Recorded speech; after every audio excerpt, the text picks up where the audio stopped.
तो चलिए बिना किसी देरी के आज के इस विश्लेषण में सीधे आगे बढ़ते हैं। आज हम रामायण के लंका कांड के एक बेहद गहरे और एक्शन से भरे हिस्से के बारे में बात करने वाले हैं। यहाँ हमारा पूरा फोकस इस बात पर होगा कि जब अहंकार किसी पर पूरी तरह हावी हो जाता है तो उसके कितने भयानक परिणाम निकलते हैं।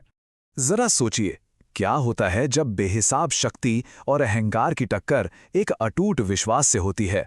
इस सवाल का जवाब ढूंढने के लिए हम उस रात की तरफ चलते हैं जब एक ऐतिहासिक युद्ध शुरू होने ही वाला था। एक ऐसी स्थिति जहां एक तरफ अहंकार पर खड़ा साम्राज्य है और दूसरी तरफ धर्म और कर्तव्य के रास्ते पर चलने वाली सेना है। आइए देखते हैं कि जब ये दो बिल्कुल अलग विचारधाराएं टकराती हैं तो आखिर क्या नतीजा निकलता है। भाग 1, अंतिम शांति प्रस्ताव, एक दूत का अटूट विश्वास। तो किस्सा शुरू होता है रावण के दरबार से, जहां श्री राम शांति की एक आखिरी कोशिश करते हैं और अंगद को भेजते हैं ताकि इस अनावश्यक रक्तपात को रोका जा सके। अब यहां सबसे दिलचस्प बात यह है कि अंगद इस शारीरिक चुनौती को अपने अटूट विश्वास के प्रतीक के रूप में इस्तेमाल करते हैं। वो कहते हैं कि अगर कोई भी उनका पैर इस धरती से हिला दे तो श्री राम हार मानकर लौट जाएंगे। और जब रावण के पूरे दरबार में से कोई एक शख्स भी उनका पैर रत्ती भर भी हिला नहीं पाता तो वो पूरा दरबार भरी सभा में अपमानित हो जाता है। यहाँ हमें दोनों पक्षों के माइंडसेट का एक बहुत बड़ा अंतर दिखाई देता है। एक तरफ श्री राम का धार्मिक और शांति वाला दृष्टिकोण है। वो शांति चाहते हैं, माफ करने को तैयार हैं और सीता जी की सम्मानपूर्वक वापसी चाहते हैं। लेकिन दूसरी तरफ रावण की सोच देखिए, जो पूरी तरह से उसके अहंकार में डूबी हुई है। वो सीता जी को अपने बल का पुरस्कार मानता है और श्री राम को केवल एक वनवासी या भिखारी समझकर उनका अपमान करता है।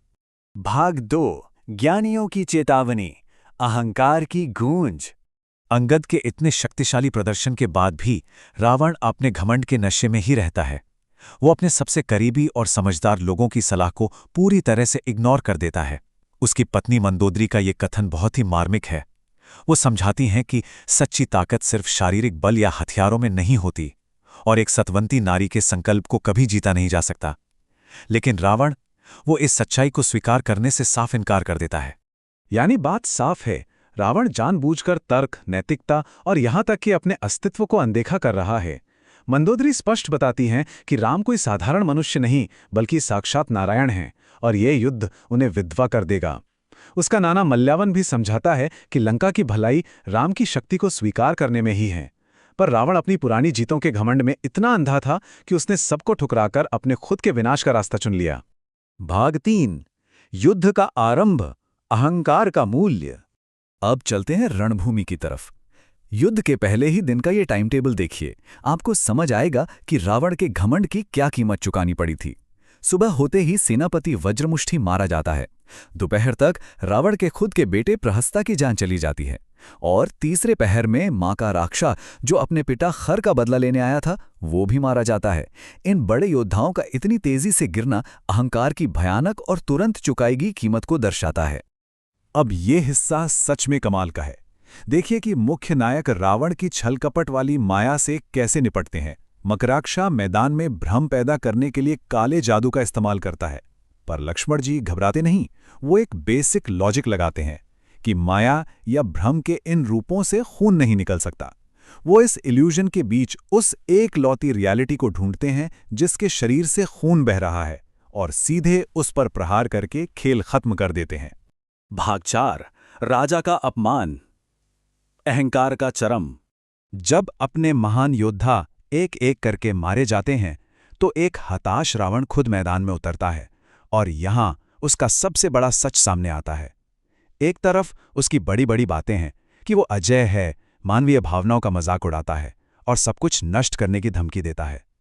दूसरी तरफ उसकी वास्तविकता देखिए। श्री राम के दिव्य शिल्प के आगे उसके सारे अस्त्र टूट जाते हैं, रथ नष्ट हो जाता है और वो मैदान में बिल्कुल निहत्था और अकेला खड़ा रह जाता है। और फिर आता है इस युद्ध का सबसे हैरात अंगेज क्षण।